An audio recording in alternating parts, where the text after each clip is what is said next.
Assalamualaikum warahmatullahi wabarakatuh.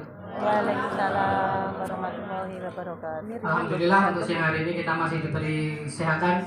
Masih semangat ya Bapak Ibu nggih? Masih. Mungkin sebelum kita istirahat, ini saya yang terakhir yang putra. Tadi yang awali Pak Siwi, ini yang terakhir saya. Ya, terima kasih atas perhatiannya. Yang kami ucapkan terima kasih Pak Heri selaku fasilitator yang membimbing kami teman-teman. Pada kesempatan kali ini alhamdulillah untuk kesempatan yang ke-8 saya diberi waktu untuk memaparkan praktek baik saya. Namun sebelumnya sekali lagi nanti mohon banyak masukannya karena di sini akan saya gunakan untuk belajar. Betul ya Bapak Ibu ya? Dari saya laporan baik metode STAR-nya dari saya Pak Sodik. Tugas akhir bimbingan teknik penggunaan TK Adaptif dalam pembelajaran. Profil dari saya itu SD Negeri 3 Kismoyoso. Mungkin yang paling dekat dari sini Pak Heri. Saya cuma 10 menit. Selanjutnya. Belakangnya embarkasi. Jadi kemarin waktu sama registrasi saya masih di sekolahan karena hemat waktu, karena juga dekat.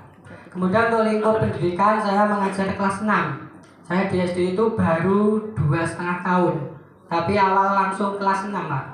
Yang sebelumnya saya itu belum pernah mengajar. Nah, karena sebelumnya saya sebagai yang disebutkan sekolah swasta. Jadi masuk situ P3K langsung ngajar langsung kelas 6. Itu yang menjadi kendala saya. Makanya saya sampaikan ke Bapak Ibu semuanya, di sini saya belajar. Intinya prinsip saya tidak malu untuk bertanya kepada teman-teman semuanya. Mungkin yang saya repoti mungkin banyak. Itu untuk saya pribadi. Sekali lagi mohon maaf pada kesempatan hari ini. Untuk latar belakang situasi, mengapa latar belakang pemilihan aset yang dimiliki sekolah, jenis bahan media ajar, alasan pemilihan dan tujuan pemanfaatan untuk pembelajaran yang dilakukan. Situasi sekolah kami yang pertama, dalam penyampaian materi pembelajaran saya mengakui saya kurang menarik. Terbukti masih banyak anak-anak yang saya perhatikan itu kok antusias belajarnya kurang. Maka latar belakang ini alhamdulillah ini saya bisa mengikuti kegiatan dari awal sampai akhir.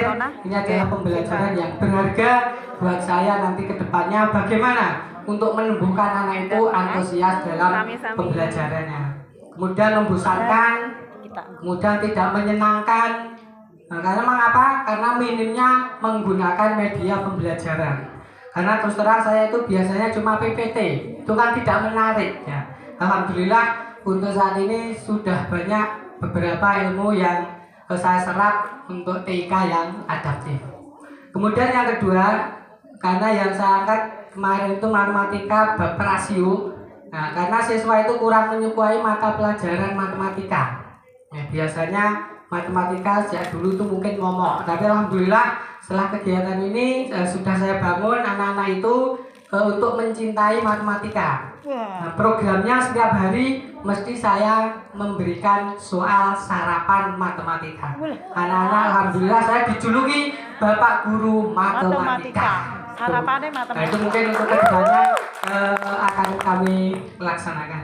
Itu latar belakang yang kami terlihat dari wajahmu Pak. Nah, kemudian aset yang kami miliki di sekolah kami, aset manusia, kepala sekolah, alhamdulillah baru masih muda lagi, 35 tahun, lebih tua dari saya. Kemudian teman sejawat, ya alhamdulillah muda-muda, yang cowok cuma saya. Kemudian peserta didik dan wali murid ini yang kami rangkul untuk meningkatkan di sekolah. Untuk aset fisik ada internet, alhamdulillah, laptop, LCD, dan sebagian murid mempunyai HP sehingga bisa mendukung dalam pembelajaran penggunaan TK Adaptif. Saya masuk kelas 6 ini ternyata banyak sekali, dari 14 anak itu 12 sudah mempunyai HP. Ternyata setelah saya ketemu dengan orang tua, itu orang tua malah ngeluh, Pak, bagaimana anak-anak itu biar tidak megang HP terus. Pinter Pak HP, tapi pinternya itu digunakan untuk lainnya. Itu biasanya game dan lain sebagainya. Maka dari itu alhamdulillah itu bisa kita manfaatkan nanti untuk aset. Kemudian jenis bahan atau media ajar yang saya gunakan kemarin waktu kesepakatan di kelompok kami menggunakan YouTube itu untuk ice breaking karena anak-anak biar antusias dalam pembelajaran sebelum materi dimulai.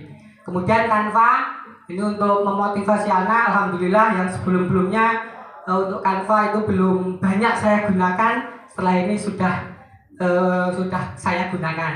Ini untuk pembelajaran materi dan kami selingkan untuk Canva-nya itu nanti YouTube-nya. Kemudian virtual yang baru kemarin juga saya baru tahu virtual kemarin itu. Alhamdulillah sudah bisa kita praktekkan seperti itu untuk evaluasi. Dan mungkin masih banyak lagi fitur-fitur yang kemarin saya sudah tanya ke teman-teman untuk pembelajaran selanjutnya. Kemudian untuk tujuan pemanfaatannya, yang pertama, praktek ini memang penting untuk dilaksanakan karena dapat menimbulkan dampak yang positif dalam proses pembelajaran, yaitu sebagai bentuk refleksi diri bagi seorang pendidik. Terus terang saya khususnya untuk terus memperbaiki dan meningkatkan kualitas pembelajaran di kelas, biar kualitas saya itu sebagai pendidik itu bisa meningkat, serta mendorong pendidik lebih kreatif dalam mendesain pembelajaran yang kreatif dan inovatif. Salah satunya alhamdulillah kita ada pelatihan TIK yang adaptif.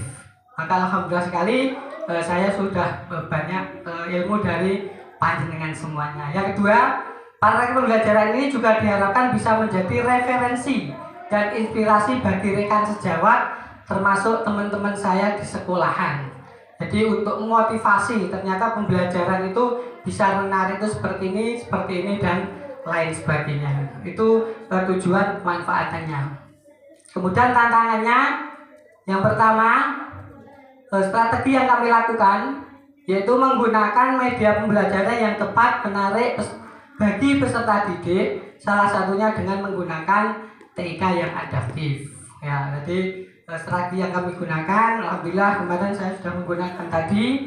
Insya Allah ke depan akan kami tambah lagi. Ya, jadi dalam tadi sudah kami sampaikan, kita dari satu sekolah itu banyak sekali kita sudah diskusi apa yang akan kita gunakan.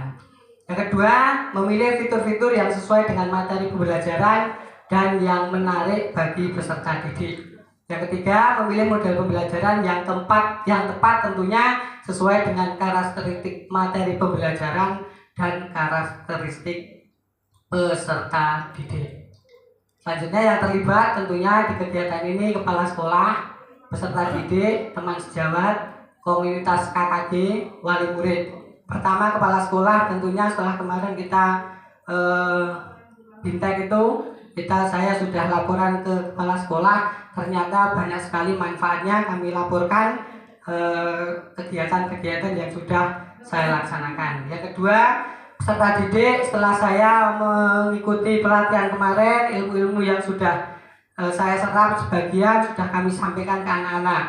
Yang pertama, aku pintar, itu anak-anak antusias sekali. Kemudian teman sejawat, dalam waktu diseminasi kita juga belajar bersama. Kalau saya itu tidak diseminasi, tapi diseminasi dan belajar bersama, karena saya merasa saya belum begitu pandai dan mahir dalam menggunakan TK ini. Kemudian untuk komunitas KKG, alhamdulillah setelah dari sana itu saya KKG untuk KKG Ngemplak, Kecamatan Ngemplak, alhamdulillah kelas 6 saya diamanati jadi sesepuhnya, ketuanya. Jadi kemarin juga sudah saya tularkan. Ternyata aku pintar tuh satu kecamatan belum ada yang menggunakan. Itu alhamdulillah. Itu kemudian saya juga mengusulkan ke teman-teman, walaupun programnya KKG itu sudah ada, tapi kemarin saya mintakan ke teman-teman bagaimana nanti KKG itu setiap KKG ada membahas fitur dari TK adaptif. Kemarin disetujui, insya Allah nanti kita belajar bersama. Kemarin sebetulnya sudah diawali tahun kemarin itu kuisis, tapi tidak berlanjut. Kemarin sudah saya tekankan kita harus pembelajaran seperti ini. Kemarin tambah semangat lagi. Kemudian untuk wali murid, ini adalah aset juga bagi saya pribadi. karena untuk kita sekolah kami juga sudah POMG sudah berjalan setiap Ahad pertama. Nanti kita gunakan untuk konsultasi. Selanjutnya tantangannya yang pertama, peserta didik tidak semua mempunyai HP. Nah, tadi dari 14 itu 12 yang sudah punya HP. Kemudian yang kedua, peserta didik tidak terbiasa dalam pembelajaran menggunakan HP. Jadi saya sampaikan kalau pakai HP mahir, tapi untuk game itu orang tuanya sambatnya ke Pak Sodik. Pak Sodik, anak-anak benula megang HP ini gimana? Itu diskusi dalam POMG mesti itu. Jadi kendala-kendala penggunaan HP di rumah yang tidak bermanfaat, maka itu sebagai modal kami.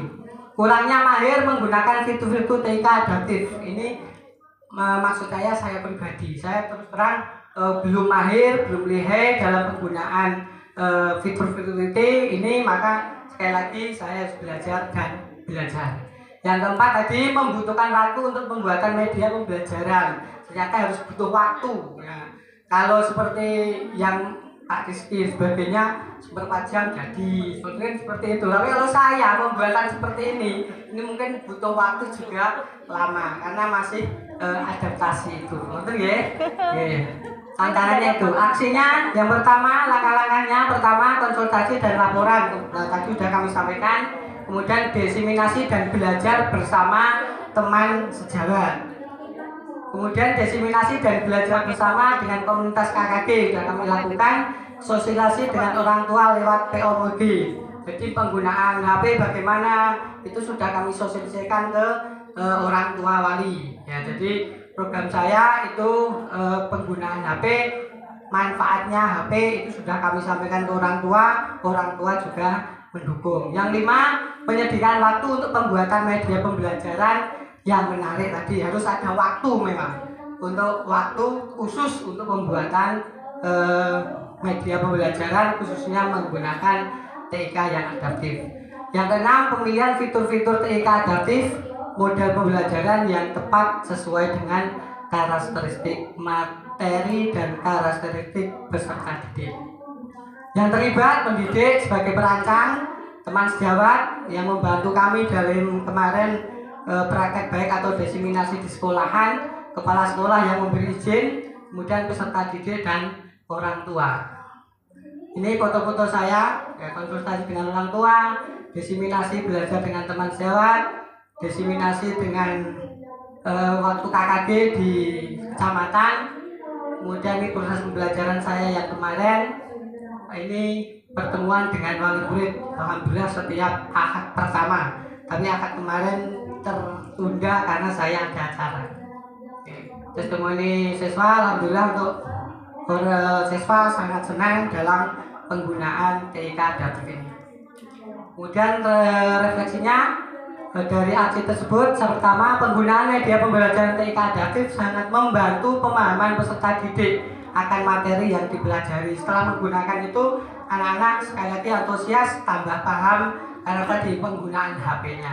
Yang kedua, peserta didik sangat antusias dan semangat dalam mengikuti pembelajaran. Kalau tadi banyak anak mungkin kalau disuruh bawa HP senangnya itu, jadi tambah semangat. Rata-rata seperti itu. Faktor keberhasilannya ya penguasaan pendidik saya sendiri dalam merancang dan media pembelajaran. Yang kedua, perangkat pembelajaran yang lengkap dengan menggunakan fitur-fitur TIK. Tidak keberhasilan menurut saya belum sesuai dalam penggunaan media pembelajaran, saya belum sesuai dalam menggunakan fitur-fitur adaptif sesuai pembelajaran. Kesimpulan, dapat disimpulkan pembelajaran yang bisa diambil dari proses kegiatan ini diharapkan pendidik, guru dapat selalu kreatif dan inovatif dengan menggunakan model dan media pembelajaran yang menarik. Dalam hal ini menggunakan fitur-fitur TIK adaptif sehingga membuat peserta didik senang dan bersemangat dalam mengikuti pembelajaran dan tercapainya tujuan pembelajaran. Mungkin itu yang dapat saya sampaikan, kurang lebihnya mohon maaf. Sekali lagi mohon masukan dari teman-teman semuanya karena masih keterbatasan kemampuan saya. Terima kasih.